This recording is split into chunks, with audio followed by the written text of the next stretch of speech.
بازم بریزم آقا. خب بخور دیگه آقا. آقا امروز تولدمه. انقدر بیمرامی که یه شیرنی هم ندادی. دیگه برای شلوغکاری از ما گذشته. بذار بریزم سر حالی. خیلی خوب، پس بریز یکم لذت ببری. بفرما آقا. به به، به این میگن قهرمان واقعی.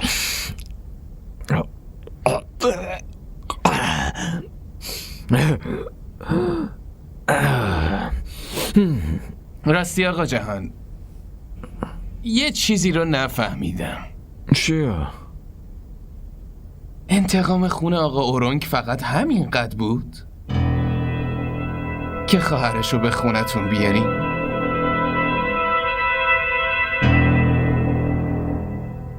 منظور چیه پسر؟ منظورم اینه که باهاش عقد کردین.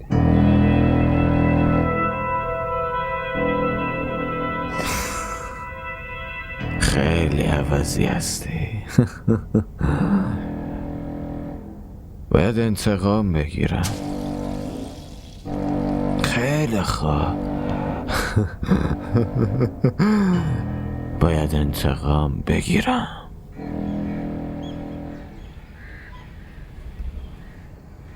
آسیه. بله آبجی سکینه. بیا بگیرش.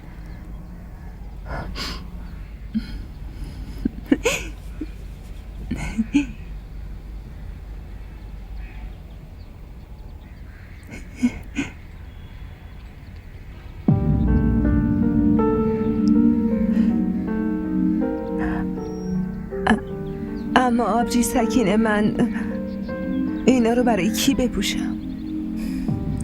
این حرفو من بزنم به من میاد. تو نباید این حرفو بگی. زندگی من و شما خیلی با هم فرق ندارن آبجی سکینه. اینجوری نگو. آقا جهان هر جور که هست سایه بالا سرته، زنده است. گاهی وقتا که چشش بهت میخوره تو باید همیشه آراسته باشی. حداقل دل خودتو خوش کن. آفرین.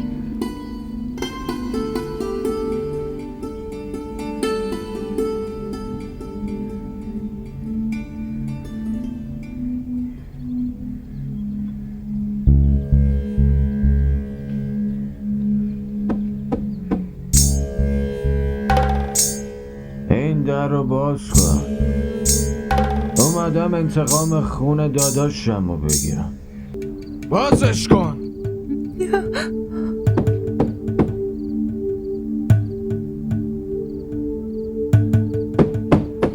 شاسی، دارم بهت میگم این در رو بازش شاسی. کن. چی شده زن داداش؟ خیر باشه. آقا جهان مسته، به اون دختر آسیبی نرسونه. به کی؟ شما چی دارین میگین؟ از آسیه حرف میزنم. بازش کن. چی شده داداش؟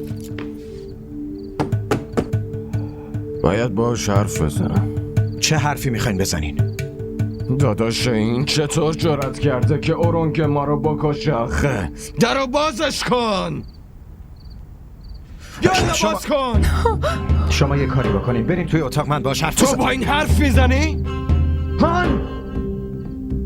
اون با من عقد کرده، فهمیدی؟ درست میگین، شما درست میگین. برین اتاقتون، من میارمش پیشتون. باشه؟ بله این درسته. زود بیارش پیشم. باشه داداش، برو. اینو با خودت نیاری. ماشینو کنار زمینای مبشر متوقف کرده بود و نمیدونم اونجا چی کار میکرد. میدونی من بهش هیچ چی نگفتم.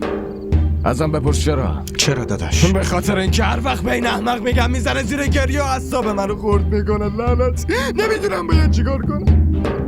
ولی اینم باید بدونی که من بهت شک ندارم، چون من از اون مردا نیستم که الکی بزنم تهمت بزنم.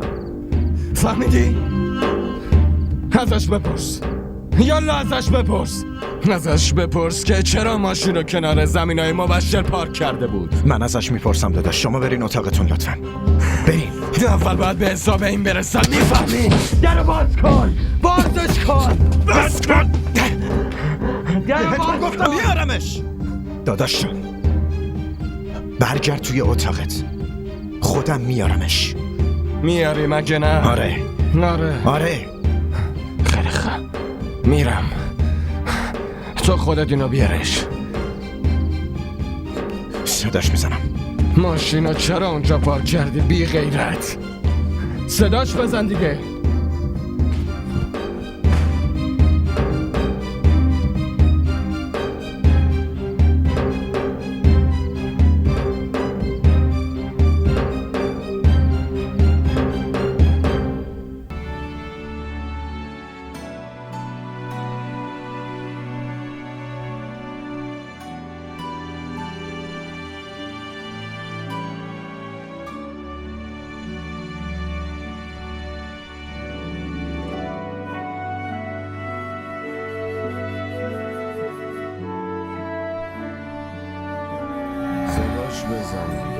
باشه دیگه، صداش میزنم. من باید از اون انتقام بگیرم.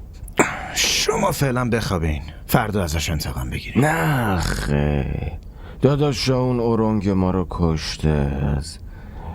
از اون دختر باید انتقام بگیرم. برو اونو صداش بزن، بیارش.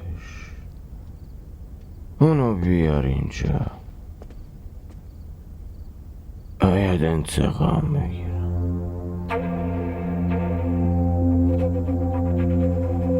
بیارش.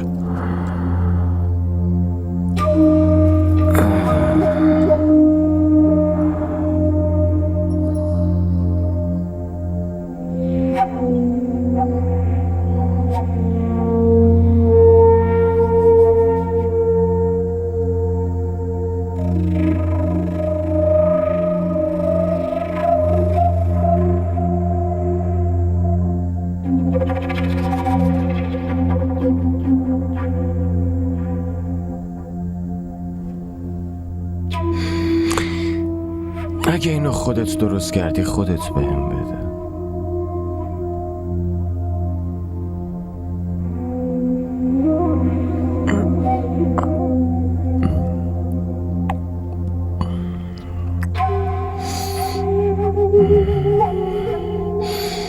الان برمیگردم.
اومدم دیگه. عمه جهانزیب کجاست؟ خوابیده. عمه جهان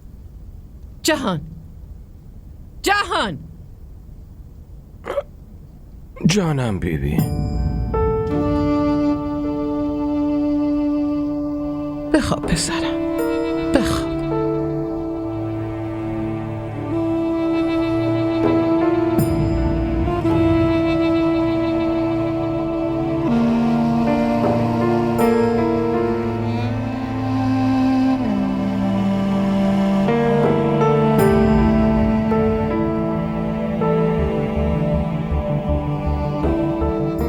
زلیخا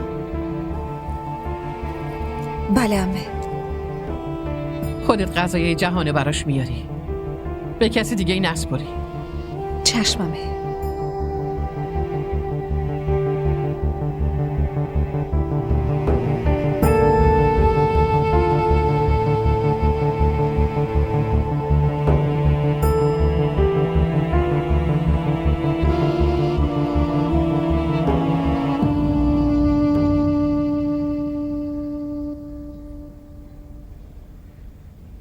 به این چه نیازی بود زن داداش؟ منم برادرتون. فکر کن این پول پاداشه برای تو، خرجش کن. یه زن داداش که انقدر رو میتونه به برادر شوهرش پول بده. مخلصتونم زن داداش. از این به بعد خیلی کارت دارم، فقط امر کنین زن داداش. ولی حواست به یه چیزی باشه. نبینم به هم خیانت کنی. خواهرت مهتاب خیلی وقت نیست که ازدواج کرده. بچه هاشم خیلی کوچیکن و شوهرشم توی زمینه داداشم کار میکنه. بچه هاشو یتیم نکن. نگران نباشین زن داداش. زبونم قطع بشه اگه بهتون خیانت کنم. به سلامت.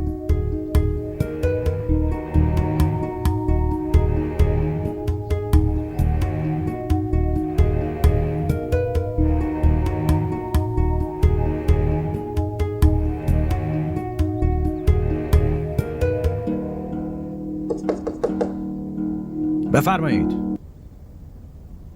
سلام آقا. علیکم السلام.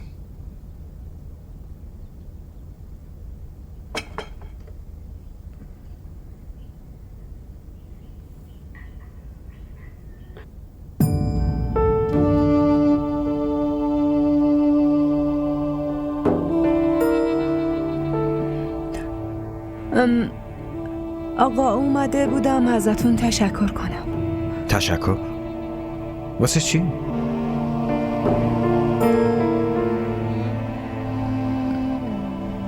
اتفاق دیشب. تشکر نداره.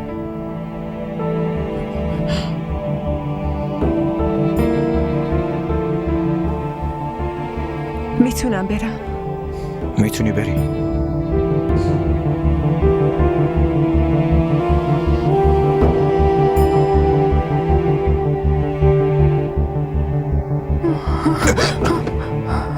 آسیه آسیه آسیه آسیه آسیه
بسم الله.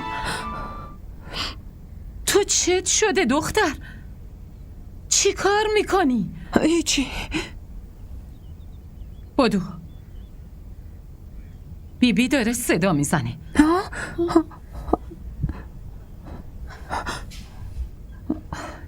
عجیبه.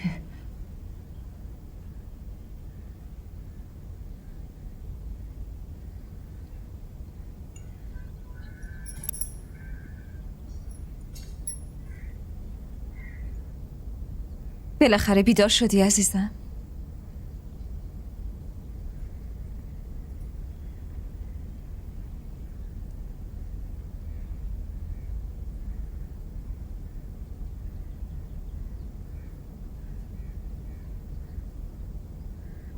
چی شده؟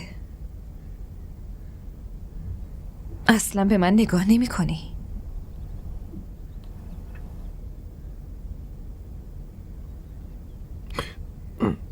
دارم میبینم. دیگه چطوری ببینم؟ دیشب تولد سلیم بود فکر کنم. خیلی نوشیدم. تو که ناراحت نشدی؟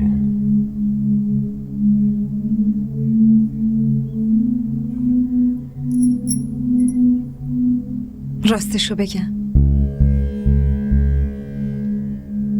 من از اون حالتی که داشتی خیلی خوشم اومد. میدونی دیشب خیلی حرفای شیرینی میزدی، اونطور که توی فیلم ها حرف میزنن، پسرا به دخترا، درست همونطوری. دیوونه.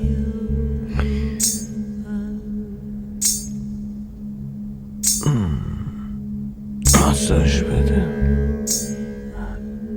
همینطوری.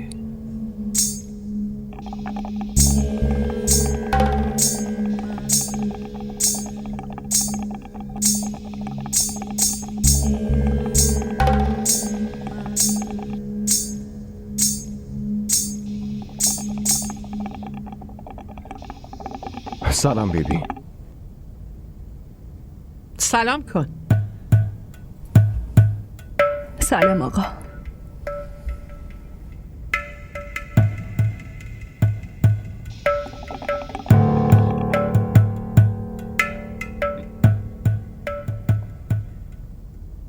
بیا بشین.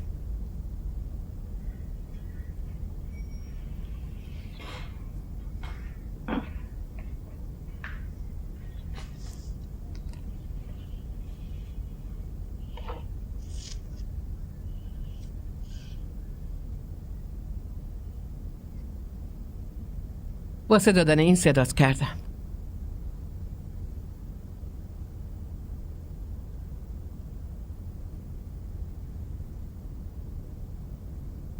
مال اورنگه. تا دیروز با خودم فکر میکردم که اورنگ دیوونه شده بوده، اما تو مثل اون نیستی. اما دیشب با اون حالتی که داشتی تکون خوردم. تو خیلی ساده ای، هیچ کی برات دوست نمیشه و برای ما هم که اصلاً پیدا نمیشه. از وقتی اورنگ مرده مردم دیگه از ما به هیچ وجه نمیترسن. اون روزی که ابهت و جذبمون تموم بشه، دونه دونه افراد این منطقه دیگه بر علیه ما میشن.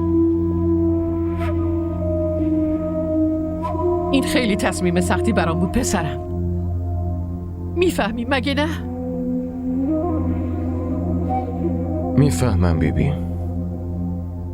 دیگه کم بوده داداش اورنگو حس نمی کنی. آفرین پسرم، آفرین. سلام بیبی.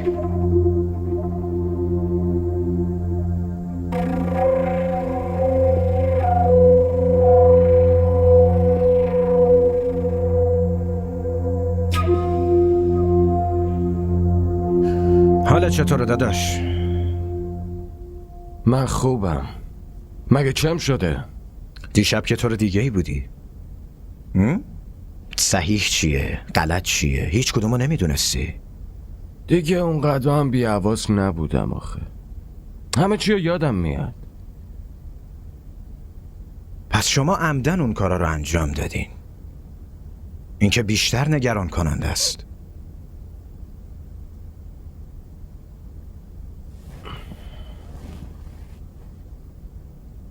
نگرانی هست یا اعتراض؟ ها؟ شما فکر کنین اعتراضه؟ چرا؟ مگه تو توی شهر نمی نوشی؟ اونجا که آزادی هم بیشتره ها؟ همه چی دست خود آدمه.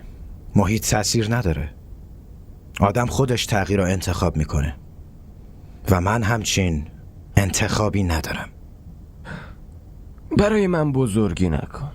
داداش کوچیکه هستی. داداش کوچیکه هم بمون.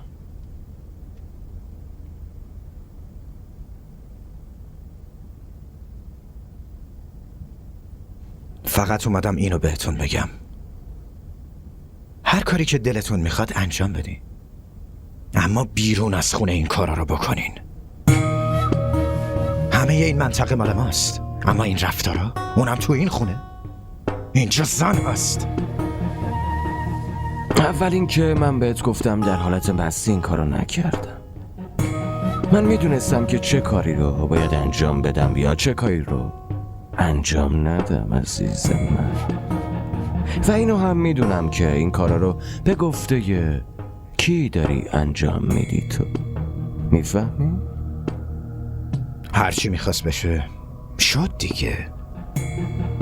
فقط به این حواستون باشه که دیگه تکرار نشه. وگرنه میدونم بزرگی، واسه همین دوست ندارم که زیادی بهت نصیحت بکنم. حرفمو گوش کن. کوچیکمون هستی، از من کوچیکتری. پس در جایگاه خودت بمون عزیز من. این چیزا مسئولیت بیبیه.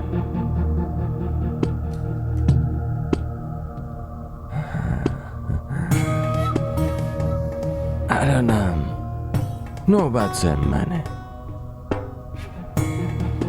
تو باید صبوری کنی داداش کوچیکه من.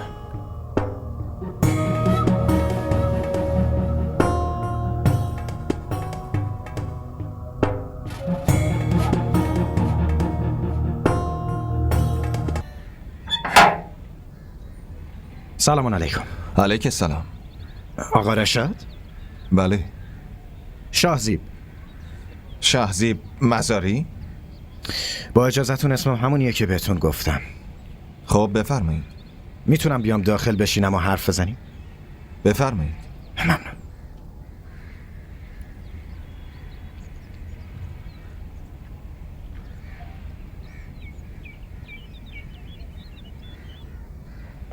بفرمایید بشین. ممنونم. خب امرتون آقا شاهزیب. من چه خدمتی میتونم بکنم؟ خدمت که نه، اما حتما میتونیم با هم همکاری کنیم. نمیفهمم. من میخوام بخشی از خونتون رو اجاره کنم و اینجا یه مدرسه باز بکنم. شما کمکم میکنی؟ کس دیگه ای بود حتما کمک میکردم، اما توصیه من به شما اینه شما اول خانوادتون رو برای این کار راضی کنین. این ممکن نیست. اگه اونا راضی نباشن پس منم نمیتونم کمک کنم. راجبتون خیلی شنیده بودم که آدم شجاعی هستین و امروز دیدم. سلام علیکم. و علیکم السلام. بفرمایید. ممنونم. اینجا بذار. میدونی که همه آدمای این روستا حاضرن برای خانواده من جونشون رو بدن، اما مخالفت امروزتون رو انقدر دوست داشتم که نمیتونم توصیفش کنم. آقا شاهزیب، شما تو شهر درس خوندین و اومدین، واسه همین با مهربونی حرف میزنین. مطمئنم اگه فرد دیگه ای از خانوادتون بود نمیدونم با هم چی کار میکرد. و شما با وجود زندگی در این روستا درس خوندین و بچه هاتون هم همه تحصیل کردن. یعنی شما نمیخواین بقیه بچه ها این روستا هم مثل شما تحصیل کنن؟ من به خاطر مخالفت به خانواده شما همه این روستا را مخالف خودم کردم. شما نمیدونین آقا شاهزیب که تنهایی زندگی کردن چقدر سخته. راستشو بپرسین من حس میکنم با باسواد کردن بچه هم اشتباه بزرگی کردم. به خاطر همین تحصیل کردنشون دخترام هیچ وقت نمیتونن ازدواج کنن. میخوام همین طرز فکر رو تغییر بدم. این کار اینقدر آسون نیست آقا شخصی. یه رشاد نجات پیدا کرد، اما معنیش این نیست که رشادهای بعدی میتونه نجات پیدا کنه. من بیشتر از تحصیل بچه ها به زندگیشون اهمیت میدم. و آقا رشاد، من به آیندهشون اهمیت میدم. به هر حال من میرم. خیلی ممنونم که وقت گذاشتین.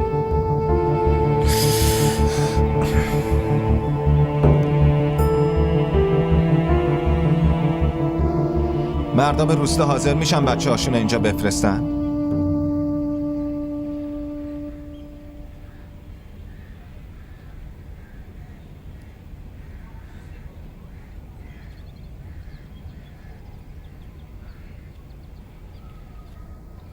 آسیه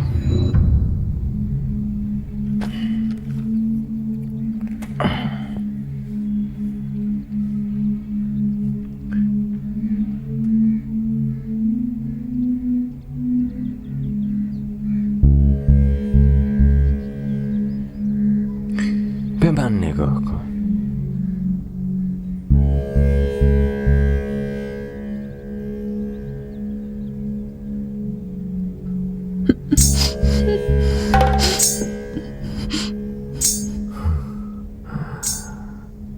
همیشه همینطوری بمون. چرا همیشه مثل شلخته ها میگشتی؟ شوهر تو هنوز زنده است عزیزم. میفهمی چی دارم میگم به؟ شوهر تو هنوز زنده است.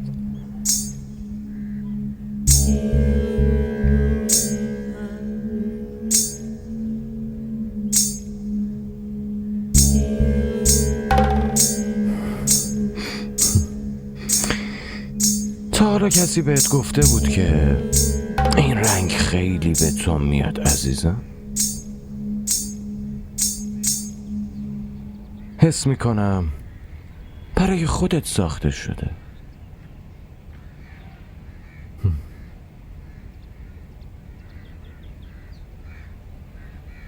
بیبی صدا میزنه، من برم. برو.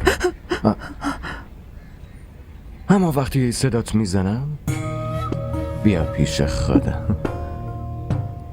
من از انتظار اصلا خوشم نمیاد. فهمیدی؟ خیلی فهمیده ای تو.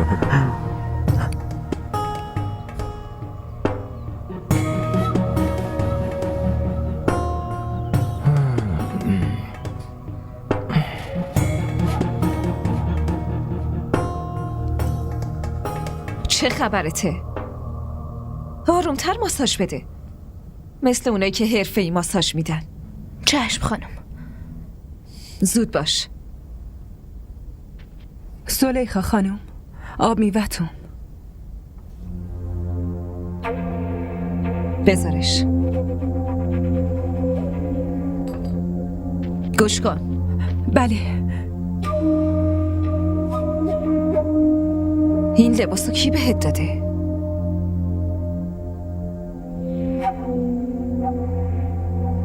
اینو نگه دروغ بگی، زبون تو از جا در میارم.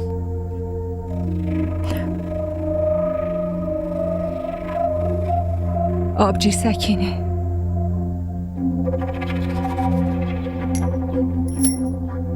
دیگه چی بهت داد؟ دیگه هیچی. راستشو بگو، وگرنه میندازمت پیش سگا. قسم میخورم دیگه هیچی نداد، فقط همین لباس. خیلی خواب، گم شو. بهتره بری لباس خودتو بپوشی.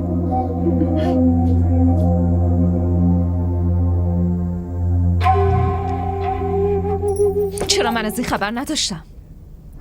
من نمیدونستم خانم.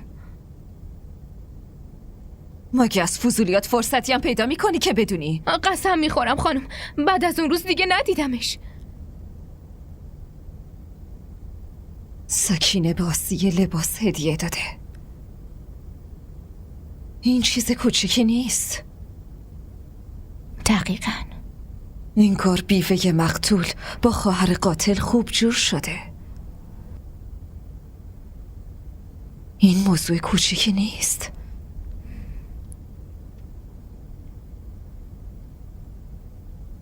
تو اون روز چی گفتی؟ سکینه اتاق شاهزیب رفته بود؟ بله خانم.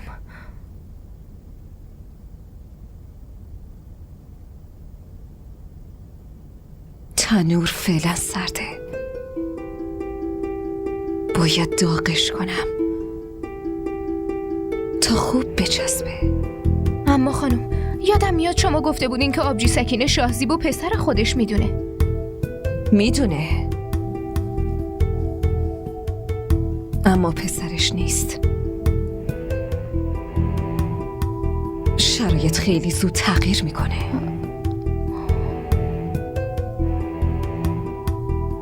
آخه اون چطور جرأت کرد که با وجود من با خواهر مبشر همدردی کنه؟ یالا پاشا، با من بیا تا بریم پیش عمه. چرا؟ باید بهش گوشمالی بدم. گوش کن، نبینم یک کلمه از دهن کوفتیت بی خود بیرون بیاد. هرچی من گفتم فقط سرتو تکون بده. باشه، چشم خانم.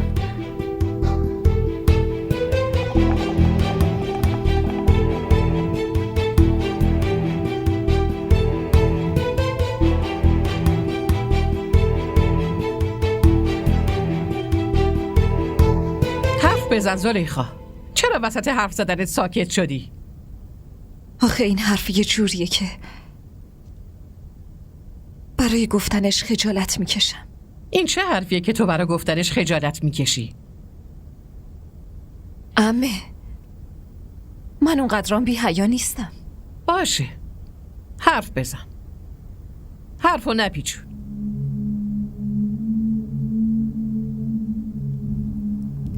موضوع آبروی خانواده است. به این آسونی نمیتونه به زبونم بیاد، اما گفتنش هم لازمه. اگه از یکی دیگه بشنوین توی دردسر میفته بیچاره. مگه چی شده؟ از کی داری حرف میزنی؟ هر دوتا از خودمونه. اگه غریبه ها بفهمن بدنام میشیم. نه عمه، شاید یکی دیگه بتونه بگه، ولی من نمیتونم. زلیخا، بیا اینجا بشین.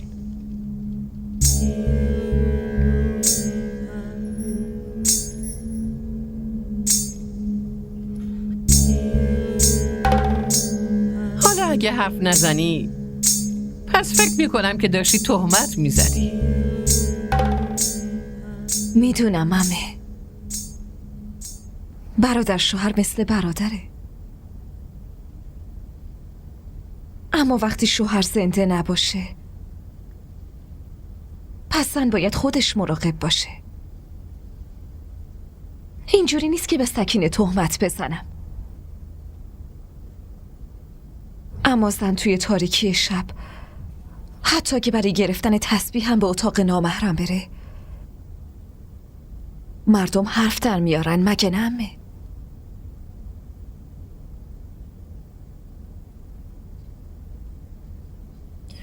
سکینه به اتاق کی رفته؟ جهان؟ شاهزیب.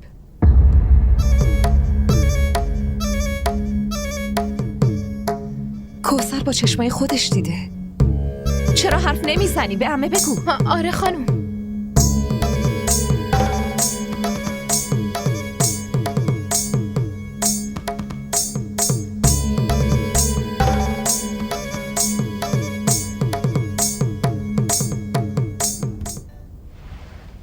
این انتظارم خیلی مزخرف صادق.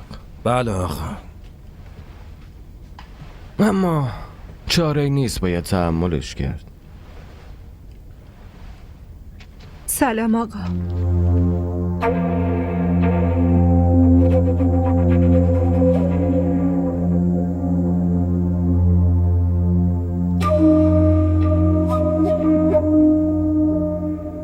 بشین.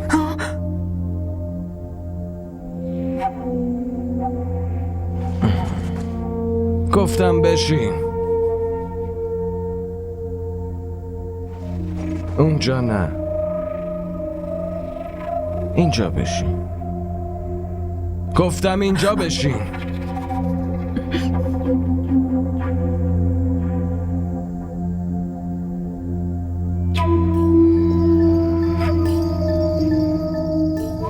یه سیب میخوام.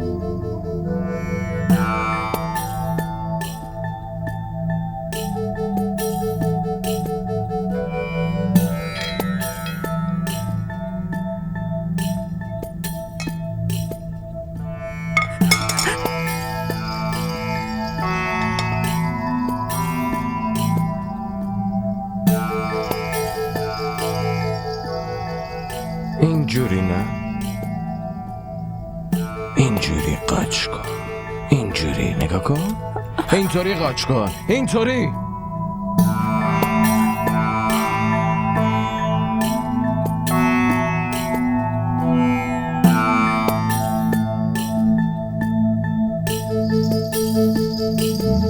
نه، آفرین به تو، خیلی زود یاد میگیری.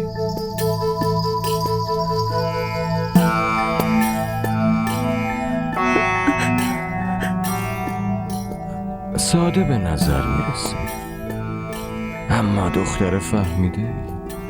میفهمی دارم بهت چی میگم. دیشب در رو باز نکردی نه؟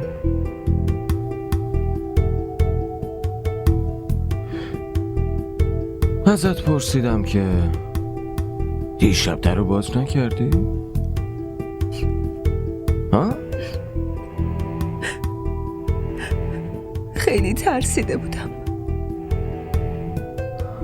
ترسیدی؟ آخه چرا؟ تو با من عهد کردی، میدونی که من شوهرتم، حقوق کامل دارم.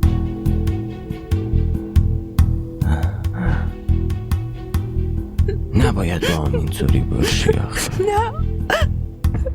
نه بیبی، منو ببخشیم بیبی، نه خواهش میکنم بیبی، اشتباه کردم، رحم کنین بیبی، بیبی اشتباه کردم، بیبی رو بچه ها تاثیر میذاره، بیبی شما رو با اون قسم میدم بیبی، خواهش میکنم.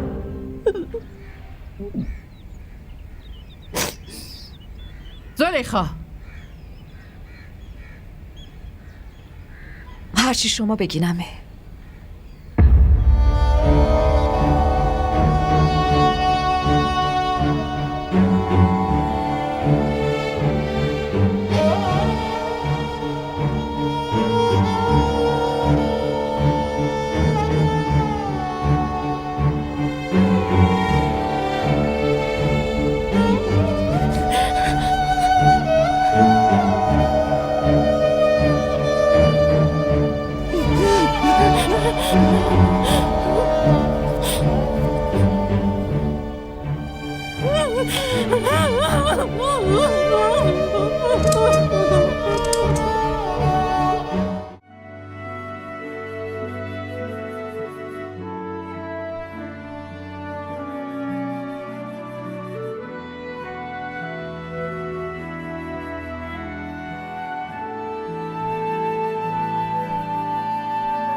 DDTV ارائه کننده بزرگترین سریال های درامای ترکی، کره‌ای، پاکستانی دوبله شده به فارسی می باشد.